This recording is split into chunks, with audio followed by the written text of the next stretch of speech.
Antes de começar o vídeo, eu preciso te lembrar que na descrição ou nos comentários há sempre um link de contato caso queira conversar com a gente. Vamos ao vídeo. Medicamento Aflibercept, conhecido também como Eylea. O plano de saúde é obrigado a cobrir esse medicamento? E a resposta é sim, o plano de saúde é obrigado à cobertura, tá? A gente traz para vocês aqui uma decisão judicial que demonstra esse entendimento. É muito importante porque a gente sabe esse medicamento hoje ele chega no preço máximo ao consumidor de R$ 6.534, sendo que o custo estimado para o início de tratamento de 3 meses é esse aqui de R$ 19.604. Caso o tratamento se estenda no tempo, vai ser ainda maior, né, o gasto. Então a gente traz aqui essa decisão do Tribunal de Justiça, em que o consumidor moveu uma ação contra o plano de saúde. Isso aqui é ementa, olha, apelação, que é o nome do recurso, plano de saúde, fornecimento de medicamentos associados ao tratamento de câncer, tá? Houve a recusa de cobertura pela operadora sobre o fundamento de não previsão no rol da ANS. E houve também aqui o que é mais importante, a alegação do plano de saúde de que existe uma cláusula de exclusão no contrato, né? O contrato, ele próprio preveria a exclusão desse tratamento. Ocorre que essa cláusula é abusiva e não pode ser levada a cabo, assim como constar ou não do rol da ANS, não é... o rol da ANS é só uma lista básica dos medicamentos que devem ser fornecidos. Caso haja comprovação científica, caso organizações científicas da saúde entendam que aquele medicamento é indicado para uso, o plano de saúde não pode dar a negativa, tá? Eu vou explicar tudo isso para vocês um pouco melhor.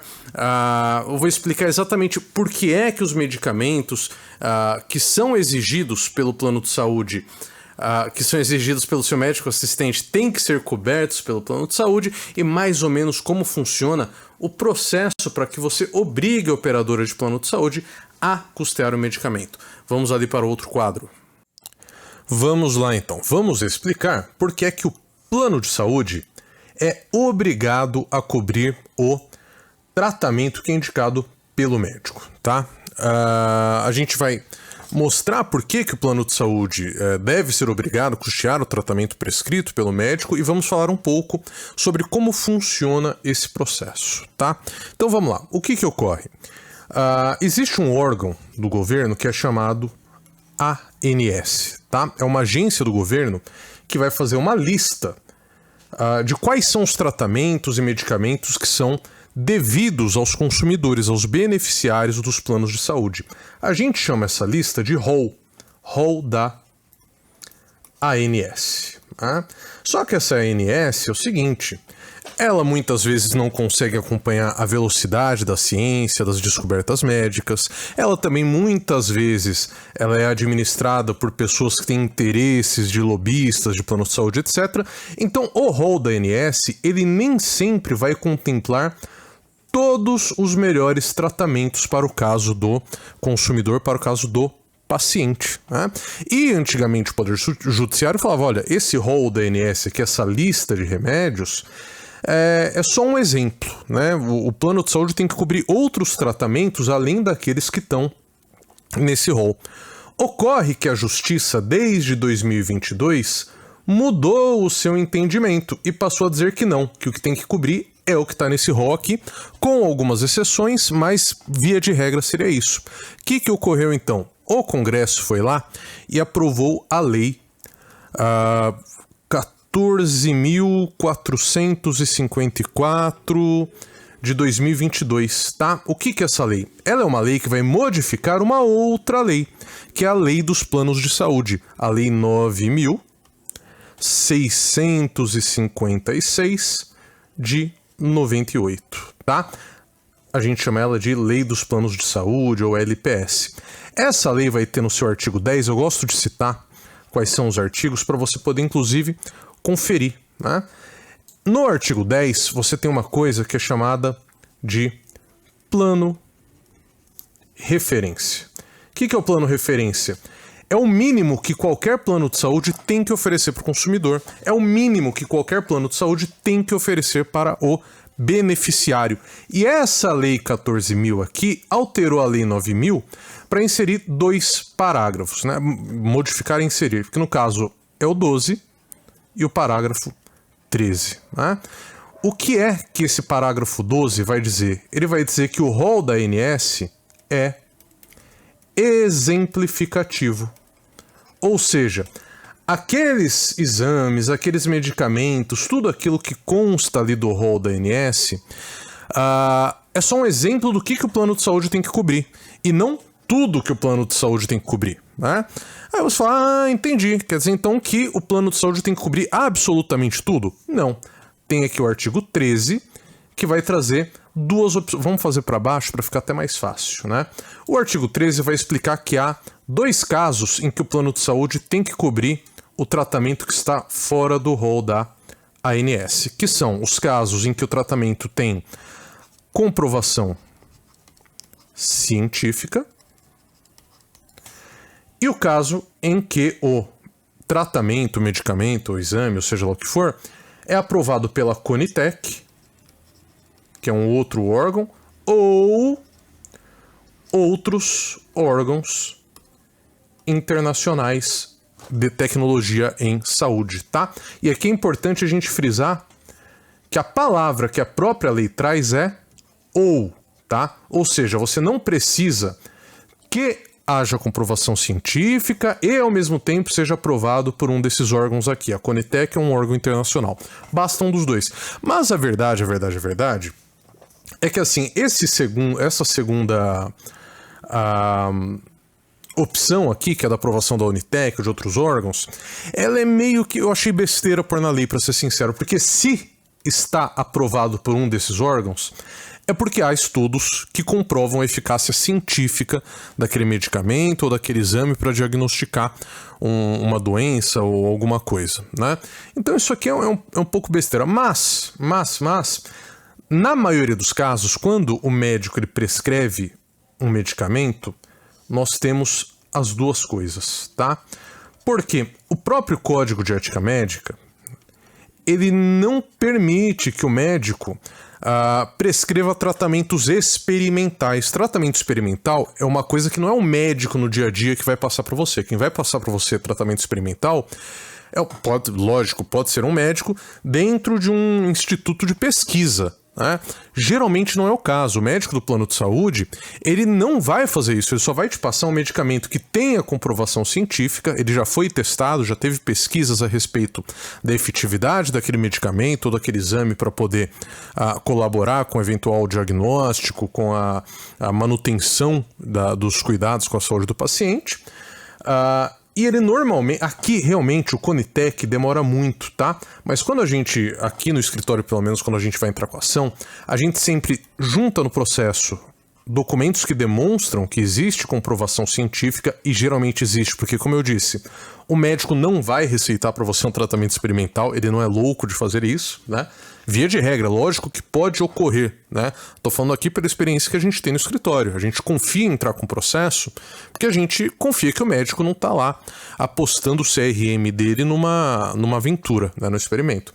Mas geralmente, se tem comprovação científica, algum desses órgãos internacionais vai já ter aprovado a utilização desse medicamento, desse tratamento em geral, né? A gente costuma buscar muito aqui no escritório as aprovações do FDA, tá? Que seria um equivalente à Anvisa, só que lá dos Estados Unidos, né? E é muito importante estar de olho em tudo isso aqui que eu estou trazendo para vocês. Por quê? Porque como essas mudanças, pode ver a Lei 14.000 que eu citei, ela é de 2022, né? A gente entra para ver os processos, o que os advogados estão fazendo quando entram com o processo, eles ainda estão atuando com a lei antiga, com os entendimentos antigos da jurisprudência. Às vezes a gente vê até juiz julgando sem perceber que mudou a maneira como você tem que fazer a prova das coisas no processo, né? Hoje em dia você prova juntando no processo essas 2 coisas aqui, né? Mostrando que está cumprido o que está escrito no parágrafo 13 do artigo 10. Você não pode mais entrar com o processo pensando no que havia antes da inovação legal, porque senão você corre realmente um risco de de perder esse processo por besteira, né? Então é importante seguir tudo isso aqui, porque a lei veio a favor do consumidor, a favor do beneficiário, né? A lei, ela realmente enxerga uma situação em que é muito difícil que o beneficiário não tenha direito à concessão do medicamento, né? Mas aí a gente precisa aprofundar e lembrar de duas situações, tá? A primeira é a da medicação off-label e a segunda é a da medicação para uso domiciliar, tá? Vamos lá.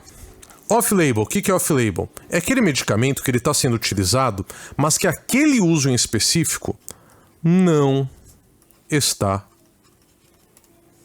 na bula do remédio, né? Então vamos supor, você tem um problema de... você tem um tipo de tumor, que é um tumor X, né? E o tratamento para esse tumor, ele é geralmente feito pelo medicamento Y. Ocorre que o medicamento Y foi testado e não funcionou.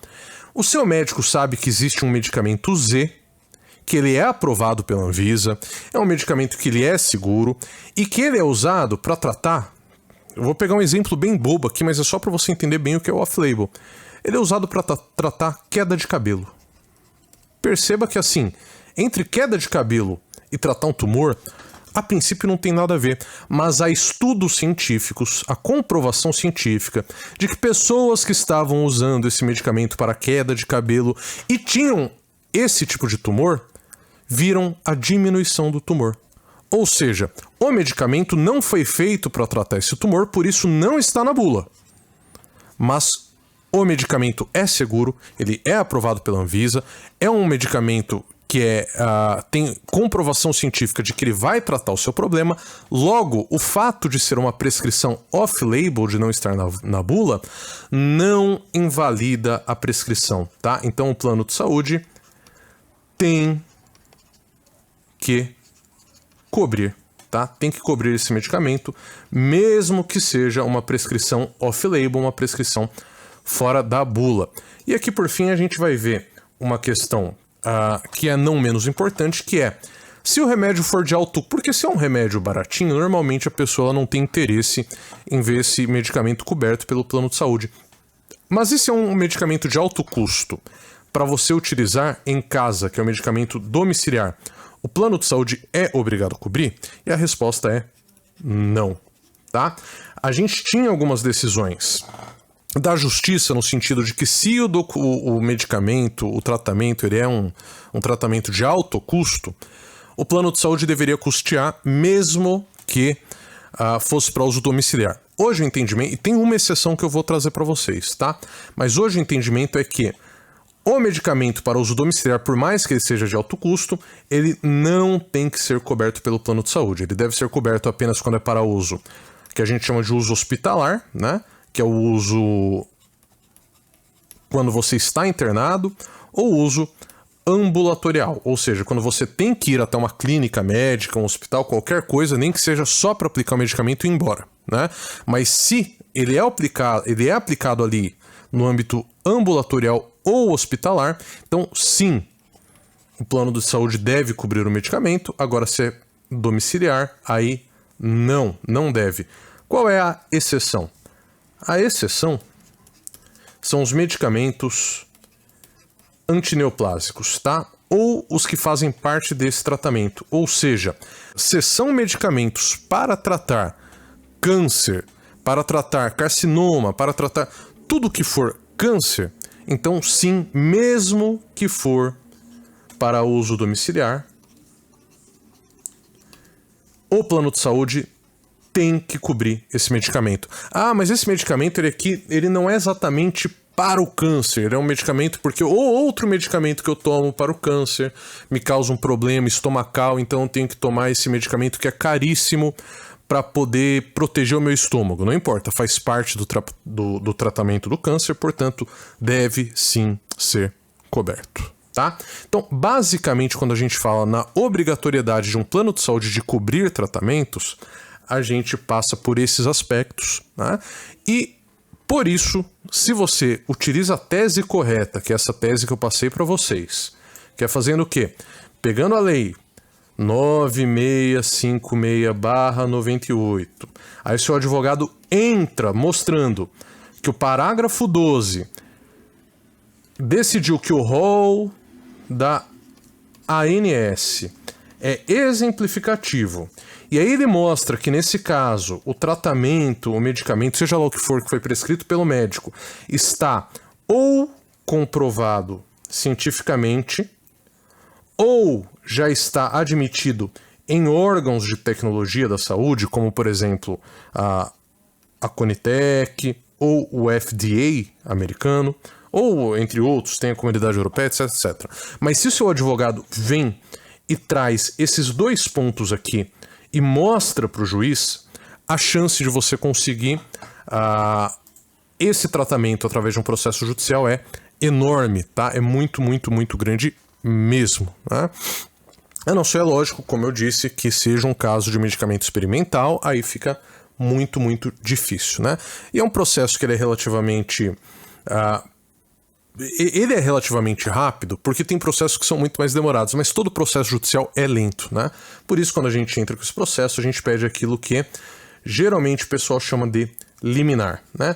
Que é um nome que não é um nome técnico, o nome direitinho é tutela antecipada de urgência, né? Você pede essa tutela antecipada de urgência, que o pessoal chama de liminar, falando, olha, juiz, se a gente for esperar esse processo acabar, que vai demorar 1 ano e meio, quem sabe 2 anos, para poder conseguir esse tratamento, não vai rolar, vai piorar o estado de saúde do beneficiário, né? Então seria o caso da gente fazer o quê? Da gente ter uma liminar, uma ordem desse juízo, falando assim, olha, plano de saúde, você tem, por exemplo, 48 horas, se o caso for muito urgente, ou 5 dias, se não for tão urgente, para custear esse tratamento. Caso você não faça isso, vai pagar uma multa lá de R$1.000 por dia, de R$2.000 por dia que você demorar para realizar a cobertura do tratamento que foi definido pelo médico assistente, tá? Então, por mais que processos sejam um pouco demorados, via de regra, a gente tem sim o deferimento dessa liminar, às vezes tem que recorrer para conseguir a liminar, mas em 99% dos casos a gente consegue e consegue garantir o tratamento através do plano de saúde para que o consumidor possa receber aquele serviço, que é um serviço que ele contratou e que a lei diz que ele tem que receber, tá bom? Bom, preciso lembrar você que se quiser conversar com a gente, tem links aqui na descrição, tem links nos comentários, links de contato, e ficamos à disposição. Até a próxima!